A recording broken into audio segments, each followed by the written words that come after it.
Oi, eu sou a Grazi e esse é o 15 Minutos com a Bíblia.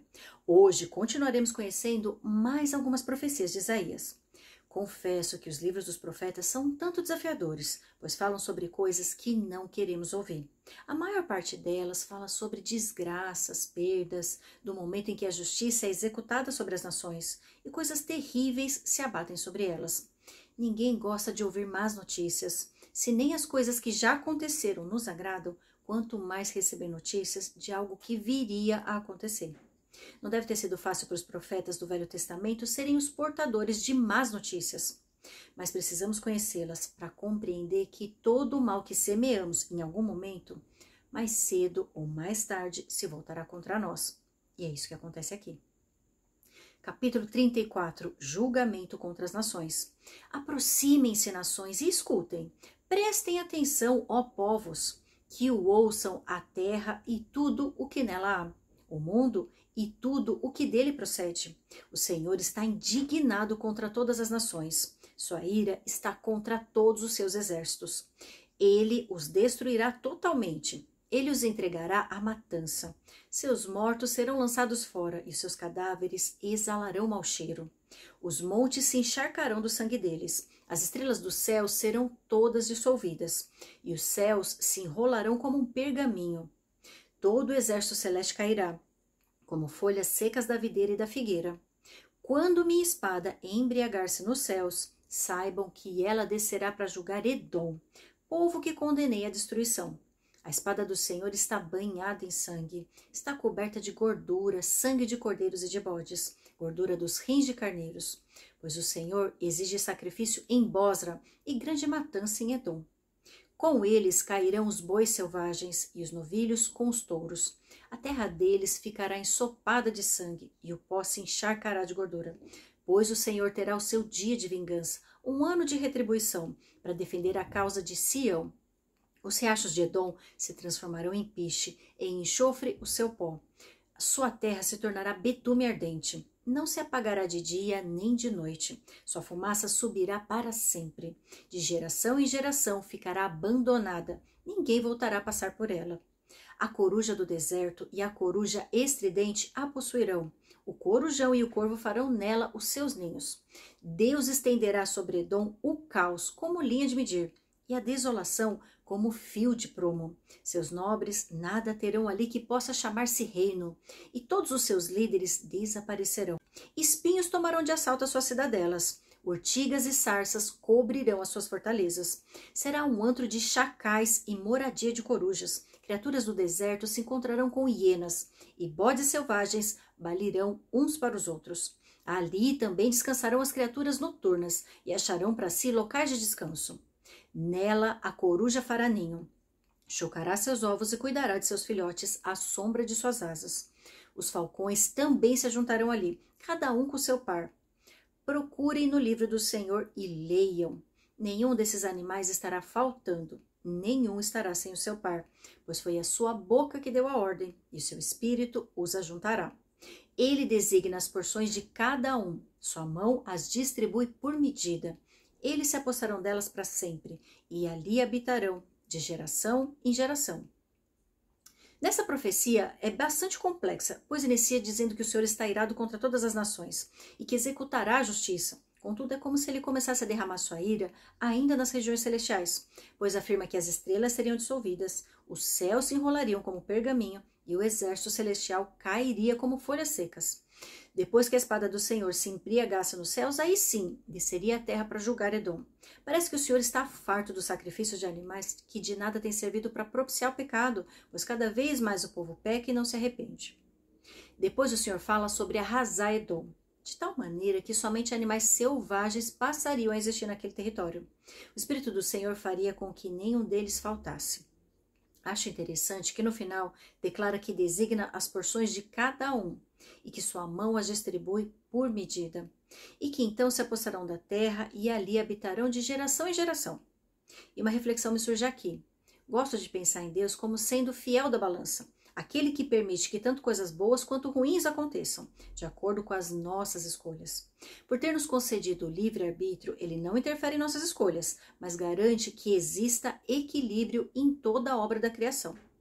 E quando a balança está pendendo demais para um dos lados, ou seja, quando a maldade atinge um patamar que já não é mais possível suportar, então ele intervém para que o equilíbrio seja novamente restabelecido. E o Senhor se utiliza das nações para fazer isso. Quando permite que um povo caia nas mãos de seus inimigos, é para que haja arrependimento pelas maldades cometidas. Nessa profecia, o Senhor está irado contra todas as nações, mas seria Edom o lugar por onde começaria a executar justiça. Capítulo 35. A alegria dos redimidos. O deserto e a terra ressequida se regozijarão. O ermo exultará, florescerá como a tulipa, e romperá em flores, mostrará grande regozijo e cantará de alegria. A glória do Líbano lhe será dada, como também o resplendor do Carmelo e de Saron.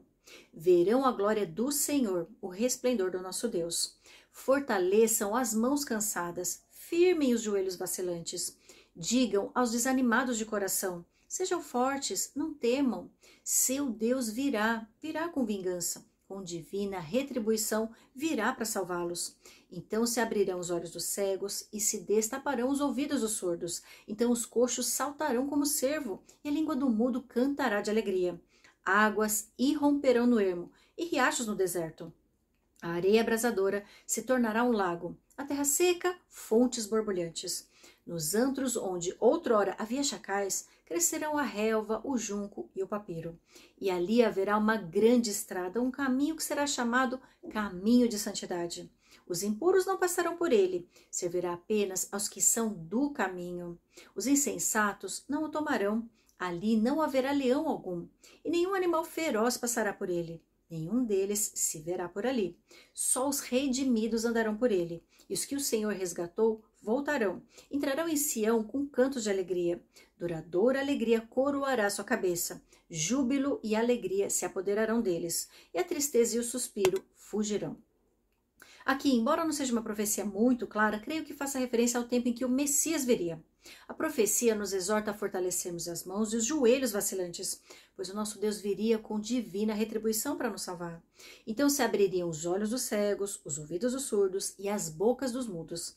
E foi exatamente assim que Jesus se apresentou, como um Salvador que redimiria nossos pecados e como um médico que curava os enfermos. Por onde ele passou, abriu-se uma estrada chamada Caminho de Santidade. E foi isso que aconteceu. Quando o Filho unigênito de Deus passou pela terra, ele declarou-se como sendo o caminho, a verdade e a vida.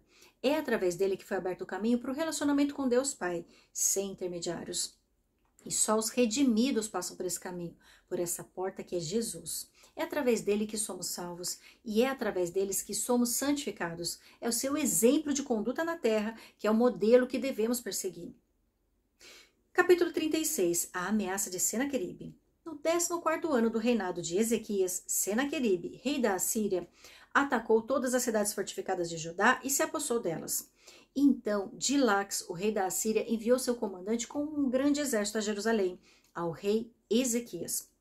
Quando o comandante parou no aqueduto do açude superior, na estrada que leva ao campo do lavandeiro, o administrador do palácio, Eliaquim, filho de Uquias, o secretário Sebna e o arquivista real, Joá, filho de Asaf, foram ao encontro dele. E o comandante de campo falou: digam a Ezequias, assim diz o grande rei, o rei da Assíria. Em que você está baseando essa sua confiança? Você diz que tem estratégia e força militar, mas não passam de palavras vãs. Em quem você confia para rebelar-se contra mim? Pois veja, agora você está confiando no Egito, aquela cana esmagada que fura a mão de quem nela se apoia. Assim é o faraó, o rei do Egito, para todos os que dele dependem. E se você me disser, no Senhor, o nosso Deus, confiamos, não são dele os altos e os altares que Ezequias removeu? Dizendo a Judá e a Jerusalém, vocês devem adorar aqui, diante desse altar? Faça agora um acordo com o meu senhor, o rei da Assíria. Eu lhe darei 2.000 cavalos, se você puder pôr cavaleiros neles. Como então você poderá repelir um só dos menores oficiais do meu senhor? Confiando que o Egito lhe dará carros e cavaleiros? Além disso, você pensa que vim atacar e destruir essa nação sem o Senhor? O próprio Senhor me mandou marchar contra essa nação e destruí-la. Então Eliaquim, Sebna e Joá disseram ao comandante: por favor, fala com os teus servos em aramaico, pois entendemos essa língua. Não fales em hebraico, pois assim o povo que está sobre os muros entenderá. O comandante, porém, respondeu: Pensam que o meu senhor mandou me dizer essas coisas só a vocês e ao seu senhor, e não aos homens que estão sentados no muro? Pois como vocês, eles terão que comer as próprias fezes e beber a própria urina. E o comandante se pôs em pé e falou alto em hebraico: Ouçam as palavras do grande rei, o rei da Assíria. Não deixem que Ezequias os engane, ele não poderá livrá-los. Não deixem Ezequias convencê-los a confiar no Senhor quando diz: Certamente o Senhor nos livrará. Essa cidade não será entregue nas mãos do rei da Síria. Não deem atenção a Ezequias, assim diz o rei da Assíria. Venham fazer as pazes comigo, e então cada um de vocês comerá de sua própria videira e de sua própria figueira, e beberá água de sua própria cisterna, até que eu os leve a uma terra como a de vocês, terra de cereal e de vinho, terra de pão e de vinhas. Não deixem que Ezequias os engane quando diz que o Senhor os livrará. Alguma vez o Deus de qualquer nação livrou sua terra das mãos do rei da Síria? Onde estão os deuses de Ramate e de Arpade? Onde estão os deuses de Sefarvaim? Eles livraram Samaria das minhas mãos? Quem dentre todos os deuses dessas nações conseguiu livrar a sua terra? Como então o Senhor poderá livrar Jerusalém das minhas mãos? Mas o povo ficou em silêncio e nada respondeu, porque o rei dera esta ordem: não lhe respondam. Então o administrador do palácio, Eliaquim, filho de Ilquias, o secretário Sebna e o arquivista Joá, filho de Asaf, com as vestes rasgadas, foram contar a Ezequias o que dissera o comandante. Olha que interessante, essa mesma narrativa já foi vista 2 vezes anteriormente, em 2 Reis 18 e 2 Crônicas 32. Costumo dizer que tudo aquilo que a Bíblia repete é importante, e por isso devemos ter atenção redobrada, para não perder nenhum ensinamento. Aqui o Senhor se utiliza de Senaqueribe, rei da Assíria, para nos ensinar lições importantíssimas sobre as estratégias que o inimigo usa para roubar nossa paz. Conhecendo suas armas, podemos nos antecipar e levantar barreiras para nos proteger dos ataques. A primeira estratégia que o inimigo usa é fazer as coisas parecerem muito piores do que realmente são. Note que, além de enviar o general, o rei da Assíria enviou também um grande exército. Eles não foram até lá para lutar, apenas para transmitir uma mensagem. Mesmo assim, foram acompanhados de um grande exército apenas para intimidar e desencorajar os homens de Judá. Sabe qual é a reflexão que eu faço aqui? Não se deixe enganar pela forma distorcida com que o inimigo nos faz enxergar nossos problemas. Ele nos coloca uma lente de aumento em situações que poderiam ser facilmente resolvidas através do diálogo e de uma mudança de atitude. Não acredite quando o inimigo fizer você pensar que tudo está perdido. A segunda estratégia que o inimigo usa é nos desencorajar e nos fazer duvidar de nossas convicções. E ele utiliza a arma do engano e distorção para desviar a nossa atenção e nos confundir. Ele tenta antecipar todos os possíveis argumentos que usaremos para defender nossas convicções e os distorce para que passemos a duvidar deles. O inimigo começa afirmando que Judá se baseia apenas em palavras e não em poderio militar. Depois sugere que possa ter se aliado ao Egito e desmerece essa aliança, enaltecendo a falta de confiança dos egípcios. Então fala a respeito da confiança no Senhor, mas tenta confundir Deus com os deuses pagãos dos altares que Ezequias havia derrubado. Depois tenta desmerecer o exército de Judá, dizendo que se o rei da Assíria lhe desse carros de guerra, não teriam cavaleiros suficientes para usá-los. Por fim, usa o próprio Senhor, que ele acabou de desmerecer, para dizer que foi ele quem o enviou para lutar contra eles. E sabe como podemos nos defender do engano e da distorção do inimigo? Através do estudo da palavra. Quanto mais nos dedicarmos a estudar, mais teremos conhecimento para refutar as mentiras que o inimigo conta e as sementes da dúvida que ele tenta plantar em nossos corações. E a terceira estratégia que o inimigo usa é tentar convencer os que estão ao nosso redor a nos fazer desistir. Se o inimigo não conseguir nos convencer, ele tentará fazer com que os que estão próximos de nós cedam à pressão e desistam. Sem apoio, fica mais fácil ele nos derrubar. Note que os enviados de Ezequias pedem para que falem em aramaico para que somente eles entendam. Mas os assírios fazem questão de falar em hebraico, para que todos que estavam em cima do muro compreendessem as ameaças. E sabe como podemos evitar que aqueles que estão ao nosso redor não desistam de nos apoiar? Sendo uma figura de autoridade diante deles. Note que o povo não respondeu às ameaças de Senaqueribe e ficou em silêncio, pois o rei havia ordenado que não respondessem. E a quarta estratégia é nos oferecer algo que Deus já nos deu. Note que os assírios pedem para fazer acordo dizendo que poderão usufruir da própria videira e da própria cisterna. Eles não ofereciam nada além do que já tinham. E sabe como podemos refutar essa ideia enganosa de falso benefício? Reconhecendo que tudo que temos devemos ao Senhor, sendo gratos por aquilo que Ele nos dá, mesmo que ainda não tenhamos tudo que almejamos. Há um tempo oportuno para todas as coisas, até mesmo para receber as bênçãos de Deus. Eu te vejo, no capítulo 37.